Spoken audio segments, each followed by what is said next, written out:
এই যে আমি আমার মা বাবার সব থেকে বড় লস। আমি আজকে পর্যন্ত আমার বাবার ভাই বোনেদের ছেলে মেয়েদের মতো ভালো কোনো গ্রেডস নিয়ে আসতে পারি নাই। আজকে পর্যন্ত আমি আমার অন্য ভাই বোনদের মতো আমার মায়ের অতটা যত্নও করতে পারিনি। সবসময় আমাকে বলেছে, দেখ তোর অন্যান্য ভাই বোনেরা কত ভালো রেজাল্ট করে, তারা ঘর থেকে বের হয় না, এত ভালো পড়াশোনা করে, তারা সারাদিন পড়াশোনা করে, তুই কেন করস? তোমরা কখনো জানতে চেয়েছো যে আমি কি করতে চাই? আমার দ্বারা পড়াশোনা হয় না, আমার মেন্টাল স্ট্রেস ভালো না। তোমরা সবসময় দেখেছো আমি সবসময় রুট ব্যবহার করি আর কারোর সাথে মিশি না।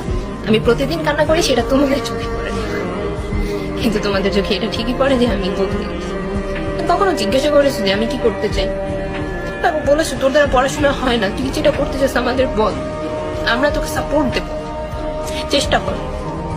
কখনো জিজ্ঞাসা করোনি তোমরা, বিকজ তোমাদের দরকার হয়নি। তোমাদের দরকার তো শুধু ভালো গ্রেডস, কম্পিটিশন।